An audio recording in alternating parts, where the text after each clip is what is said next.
Alors, bonjour Monsieur Delarue. Bonjour. Donc, vous êtes président de la Fédération des usagers des transports et des services publics.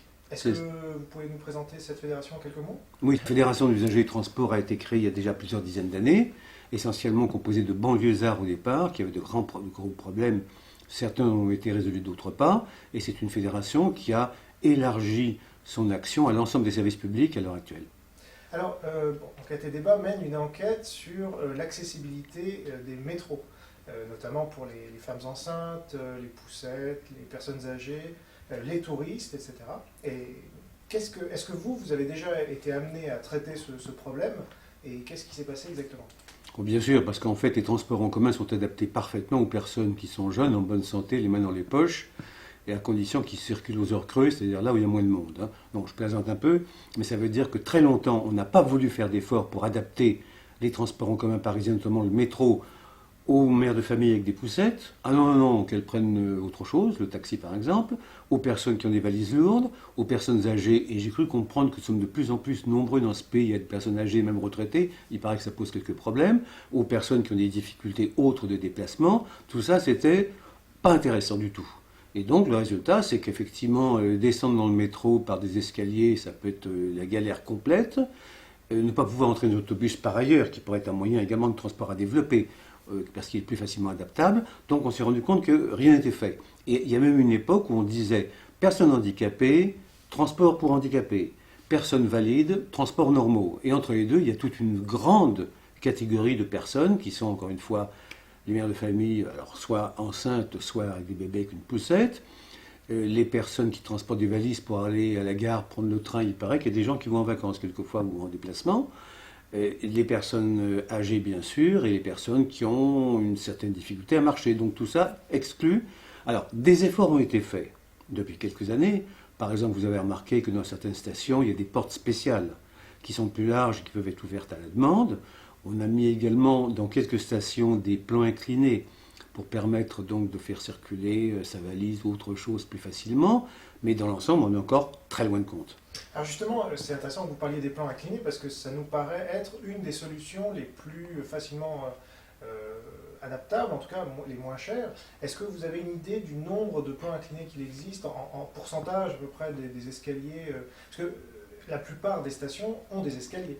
Non pas ni ascenseur, ni escalator. Non, à l'heure actuelle, c'est quand même très peu fréquent, ça il faut le dire très clairement. Donc c'est une bonne idée, mais comme souvent en France, on fait des expériences, vous voyez.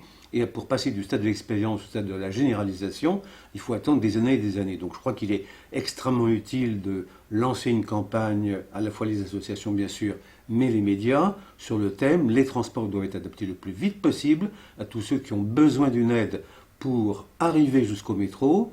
Et également ne pas oublier que certains métros sont tellement encombrés à l'heure actuelle, comme la ligne 13 du métro parisien au nord de Saint-Lazare, qui est vraiment la ligne la plus effrayante qui existe en Ile-de-France, où tous les jours il y a des malaises, parce que c'est bien de pouvoir arriver avec une poussette jusqu'au métro numéro 13, mais si on ne peut pas rentrer dedans, qu'est-ce qu'on fait?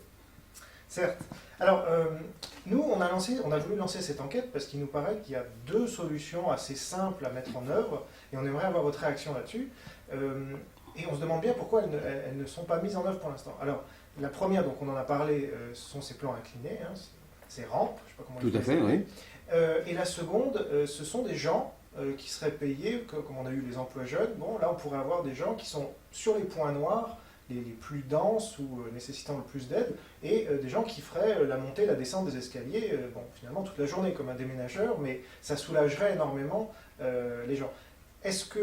Mais pour cela, il faudrait un audit préalable. Bon, est-ce que vous êtes au courant qu'il y ait eu un audit jamais fait par la RATP pour identifier ces points noirs? Et puis, alors, qu'est-ce que vous pensez des deux solutions qu'on a trouvées? Est-ce qu'elles vous paraissent valables? Alors, tu vois, il y a deux choses distinctes. D'une part, les transports en commun de France, comme ailleurs, doivent être adaptés, mais sur la longue durée, aux PMR, comme disent dans le jargon, c'est-à-dire aux personnes à mobilité réduite. Et ça se traduit également par des études et quelquefois des travaux dans des gares SNCF en banlieue, etc. Donc ça, c'est une chose. Ça, c'est la théorie, c'est la loi. Normalement, ils doivent être adaptés. Alors, les idées que vous avez mises en avant sont très intéressantes. Bon, les plans inclinés existent, mais à dose homéopathique, on peut dire, il en faut beaucoup plus. Et d'autre part, vous avez une idée qui me semble vraiment excellente, qui est celle d'avoir finalement ce qu'on avait autrefois à la SNCF, c'est-à-dire des porteurs.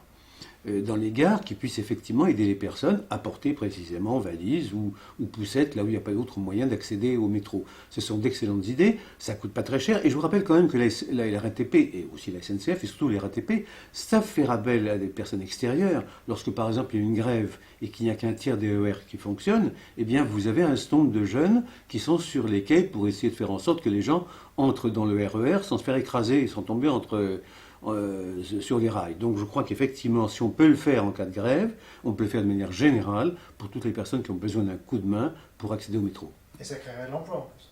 Ça créerait de l'emploi bien entendu et un emploi utile. Tout à fait. Alors sur l'audit, est-ce que vous êtes au courant d'un audit qui a été mené par la RATP déjà? Non, mais nous savons que la région et d'autres également sont obligés, je le redis, de mettre en place un programme pour les PMR, les personnes à mobilité réduite. Ça ne vaut pas que pour le métro, ça vaut également pour tous les autres transports, y compris les trains de banlieue. Donc là, c'est encore une fois une bonne idée. Simplement, les crédits ne sont pas là. Et il y a toujours un délai extraordinaire en France entre le moment où on s'intéresse à un problème, on décide de faire quelque chose, au moment où on fait quelque chose. Je me demande d'ailleurs comment ils ont créé le métro parisien dans le passé, parce que ça a été créé finalement beaucoup plus vite qu'à l'heure actuelle. Ils devaient avoir des moyens techniques très supérieurs aux nôtres, je pense. Ça doit être ça sans doute. Donc je plaisante. Donc les lourdeurs bureaucratiques sont telles, et administratives en France sont telles qu'effectivement, entre la bonne idée et sa réalisation, il y a des délais qui sont extravagants, et c'est là que la pression de l'opinion publique, des associations, et naturellement l'intérêt porté par les médias à ces questions peuvent jouer un rôle essentiel. Alors, avant-dernière question, d'un point de vue politique, est-ce que ça a changé entre Chirac et Delanoë, en gros, pour parler uniquement de Paris, selon vous? Ce qui a changé, c'est sans doute le fait que, mais ça avait été fait également par le maire intermédiaire quand même, Jean Tibéri, c'est-à-dire qu'on a voulu donner plus de place aux transports en commun de surface, aux autobus, qu'à la voiture, d'où la création de parcours protégés qui permettent aux bus d'aller plus vite, d'où la création du tramway, etc. Bon, sur le plan précis de l'adaptation des transports aux personnes handicapées, pas beaucoup de choses ont été faites. Encore une fois, on reste au stade souvent de l'expérience et lorsqu'il s'agit de réalisation, à un stade homéopathique, c'est-à-dire encore très faible. Et alors, dernière question, selon vous, quel est le principal responsable? Est-ce que c'est la région? Est-ce que c'est la ville? Est-ce que c'est quelqu'un d'autre? Il y a deux sortes de choses. Il y a d'une part les lourdeurs administratives bureaucratiques françaises traditionnelles que nous connaissons et qui nous ont amené à créer comme une fédération d'usagers de transport et des services publics. Et puis d'autre part, il y a également le fait que comme vous avez tellement d'interlocuteurs qui peuvent intervenir, alors vous avez quand même l'État qui a l'argent, parce que quand ça va mal dans le RER A, le président de la République vient faire une descente il y a 2 ans, bon très bien.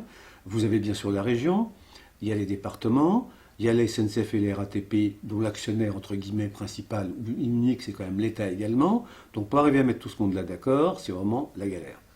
Merci beaucoup, M. Delarue. Merci à vous.